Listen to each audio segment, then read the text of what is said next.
और इस प्रकार के उन्होंने जो है कि 24 तत्वों के बारे में कहना प्रारंभ कर दिया कि इस प्रकार का हमारा पांच भौतिक शरीर है। क्षिति जल पावक गगन शरीरा पंच रचित अधम शरीरा। क्षिति जल पावक गगन समीरा पंच रचित अधम शरीरा। हमारा सिर्फ पांच तत्वों का बना हुआ है। इसके अंदर पृथ्वी का अंश है, जल का अंश है, तेज का अंश है, वायु का अंश है। और इस पांच तत्वों का एक ही हम कहते हैं मरने के उपरांत हम कहते हैं कि पंच तत्व में विलीन हो गया। ये पृथ्वी, जल, तेज, वायु और आकाश, ये पांच तत्व है, इन्हीं में विलीन हो जाता है। इसलिए हम कहते हैं कि प्रकृति की पंच तत्व में विलीन हो गया। कहते ये पांच तत्व है प्रकृति के। और इसके उपरांत हमारा जो शरीर है ये किस प्रकार का जो है कि 24 गुण है इसके अंदर। सबसे पहले पृथ्वी, जल, तेज, वायु और आकाश। और इसके अंदर जो धर्म है रूप, रस, गंध, स्पर्श और शब्द। वायु चलती है तो हमारा स्पर्श त्वचा बता देती है। 5 और 5 10। 5 हमारी ज्ञानेंद्रियां जिनके ज्ञान प्राप्त होता है। कर्ण कानों से श्रवण करते हैं, त्वचा से स्पर्श करते हैं, आंखों से देखते हैं, जीवा से रस का आस्वादन करते हैं और नासिका से सूंघते हैं। ये 5 ज्ञानेंद्रियां हैं। इसके अलावा 5 कर्मेंद्रियां हैं। पानी, पानी के द्वारा बोलना, हाथ से काम करना, पांव से चलना, शिश्न और गुदा। ये हम लोगों का पांच भौतिक शरीर है।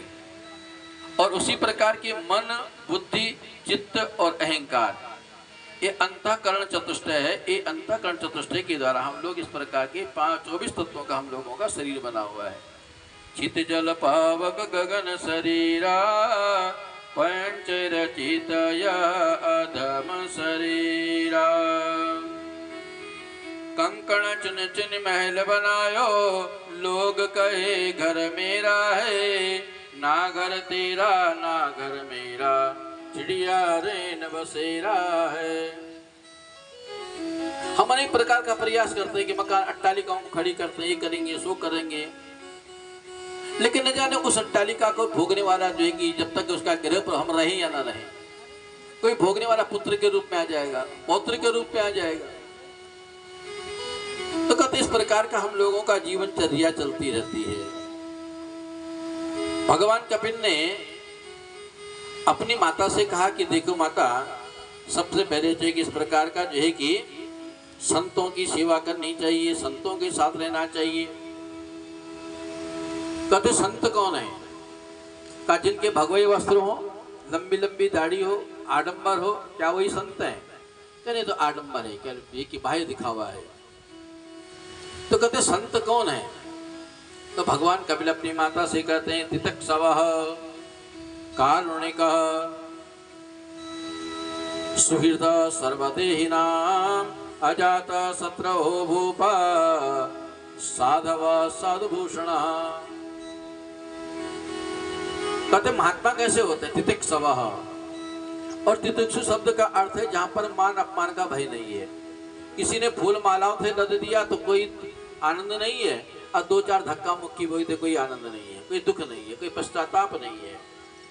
ये तितिक्षु शब्द का अर्थ होता है एक जैसा भाव। कोई सम्मान भी दे तो ठीक है, नहीं दिया तो कोई बात नहीं, ये तो अपना अपना स्वभाव है। तो कहते तितिक्षु शब्द वही है कि जहां पर कि मान अपमान का भय नहीं है, एक जैसे रहना। जैसे परमात्मा ने हमको जीवन दिया उसी प्रकार अपने जीवन यापन करना, यही तितिक्ष शब्द का अर्थ है। भगवान ने जैसे हमको जीवन दिया है उसी प्रकार के रहो। हमको उसी तरह प्रवाहित होना चाहिए जैसे नदी बहती है। नदी के 2 तट होते हैं, एक इधर एक उधर, और बीच में नदी प्रवाहित होती है। उसी प्रकार के हमारे जीवन में भी 2 प्रकार के तट हैं, और इन तटों का नाम क्या? एक अनुकूल, एक प्रतिकूल।